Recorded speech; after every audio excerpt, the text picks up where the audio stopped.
మే 16వ తారీఖు శుక్రవారం రోజున మేషరాశి వారికి హఠాత్తుగా ఈ స్త్రీ కాల్ చేస్తుంది. ఎందుకు ఈ స్త్రీ కాల్ చేస్తుందో ఇప్పుడు మనం ఈ వీడియోలో తెలుసు. శ్రీ వారాహీదేవి జ్యోతిష్యాలయం నెంబర్ 1 వశీకరణ స్పెషలిస్ట్ పండిత్ నంబూదరి. విద్య, ఉద్యోగం, వ్యాపారం, పెళ్లి, ప్రేమించి మోసపోవటం, ఆరోగ్య సమస్యలు, నాగదోషం, సంతానం, భార్యాభర్తల మధ్య గొడవలు, అత్తాకోడళ్ల మధ్య గొడవలు, స్త్రీ పురుషుల వశీకరణం, ధనం నిలకడగా లేకపోవటం, రాజకీయం, వామచార దోషం, మీ యొక్క ఎటువంటి సమస్యలు అయినా సరే 24 గంటల్లోనే పరిష్కారం లభించును. వీరి యొక్క కాంటాక్ట్ నెంబర్ వచ్చి 9043637512. నమ్మకంతో గురువు గారిని సంప్రదించండి. మీ యొక్క ప్రతి సమస్యను తొలగించుకోండి. తెలుసుకుందాం.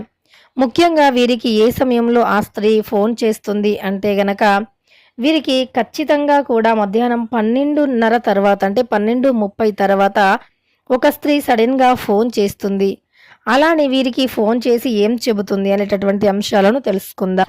వీడియోని మాత్రం ఎక్కడా కూడా స్కిప్ చేయకుండా చివరి వరకు చూడండి.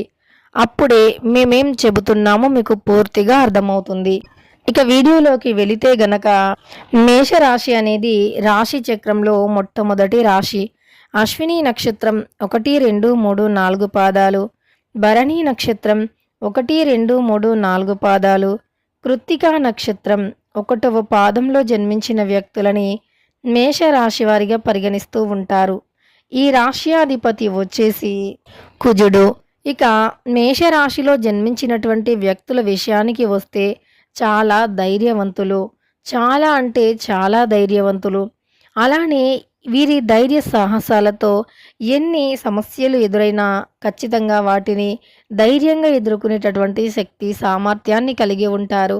మేషరాశివారు పనిలో మంచి పట్టుని కలిగి ఉంటారు. ఏ పని చేసినా సరే మంచి క్రమశిక్షణతో చేస్తూ ఉంటారు. ఏ పనిలో అయినా సరే విజయాన్ని పొందే వరకు కూడా అస్సలు ఆగిపోరు. వీరు చేసే ప్రతి పనిని కూడా పూర్తి అంకిత భావంతో చేస్తూ ఉంటారు. అంతేకాదు వీరు చేస్తున్నటువంటి ప్రతి పనిలో కూడా ఎదుటి వ్యక్తులతో కూడా అంటే డిస్కషన్ చేస్తూ ఉంటారు. ఇది చేయవచ్చా లేదా, ఇది చేయటం మంచా చెడా అనేటటువంటి దానిపైన పూర్తి అవగాహనని కూడా పొందుతూ ఉంటారు ఈ యొక్క రాశిలో జన్మించినటువంటి వ్యక్తులు. ఇక ఈ యొక్క మేషరాశిలో జన్మించినటువంటి వ్యక్తులకి ముఖ్యంగా మే 16వ తారీఖు శుక్రవారం రోజున ఖచ్చితంగా కూడా మధ్యాహ్నం 12:30 తరువాత వీరికి హఠాత్తుగా ఒక స్త్రీ ఫోన్ చేస్తూ ఉంటుంది. అసలు ఈ స్త్రీ ఎందుకు ఫోన్ చేస్తుందో కూడా తెలుసుకుందాం. ముందుగా మీరు ఏవైనా ఫోన్ కాల్స్ వచ్చి వాటిల్లో కానీ మీకు పెట్టుబడులు పెట్టాలి అంటే అస్సలు పెట్టకూడదు. మీకు ఇంత డబ్బు వస్తుంది, అంత డబ్బు వస్తుంది, పెట్టుబడులు పెట్టాలి అంటే అస్సలు నమ్మకూడదు. ఆన్లైన్లో ఒక్క రూపాయి కూడా పెట్టుబడి పెట్టకుండా జాగ్రత్త పడాలి. శతవిధాలుగా ప్రయత్నిస్తూ ఉంటారు, కానీ అస్సలు కూడా లొంగకూడదు. అలానే ఫోన్లో వచ్చిన సమాచారాలు కూడా మీరు వాటిని కూడా అసలు పట్టించుకోకూడదు. ఇక అలానే చూసుకున్నట్లు అయితే మీరు ఎప్పటి నుండో ఒక స్త్రీ కోసం ఎదురు చూస్తూ ఉన్నట్లు అయితే, ఒక స్త్రీ ఫోన్ కాల్ కోసం కానీ ఎదురు చూస్తూ ఉన్నట్లు అయితే మీకు ఆ స్త్రీ స్వయంగా ఈ సమయంలో కాల్ చేయటం జరుగుతుంది. ఇక మేషరాశి వారికి ఒక స్త్రీ ఈ విధంగా అయితే కాల్ చేయటం జరుగుతుంది. అంతేకాకుండా ఈ రాశిలో జన్మించినటువంటి వారికి ఇలా ఒక స్త్రీ కాల్ చేయటం వల్ల చాలా సంతోషంగా ఉంటారు. అలానే ఆగిపోయినటువంటి పనులు ఏవైతే ఉన్నాయో అవన్నీ ఈ సమయంలో కూడా మేషరాశి వారికి పూర్తవుతాయి అని చెప్పుకోవచ్చు.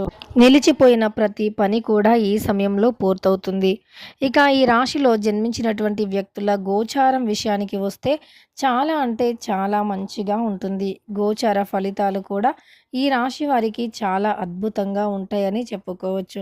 ముఖ్యంగా ఈ రాశిలో జన్మించినటువంటి వ్యక్తులకి ఎప్పుడైనా సరే ధైర్యంగా ఇక ఈ రాశిలో జన్మించినటువంటి వ్యక్తులకి ఈ సమయంలో అనుకూలమైనటువంటి ఫలితాలు కూడా అధికంగా ఉన్నాయని చెప్పుకోవచ్చు.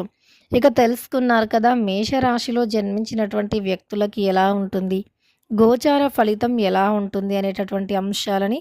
వీడియో నచ్చితే లైక్ చేయడం మర్చిపోకండి. ఇలాంటి మరెన్నో వీడియోస్ కోసం ఛానల్ని తప్పకుండా సబ్స్క్రైబ్ చేసుకోండి.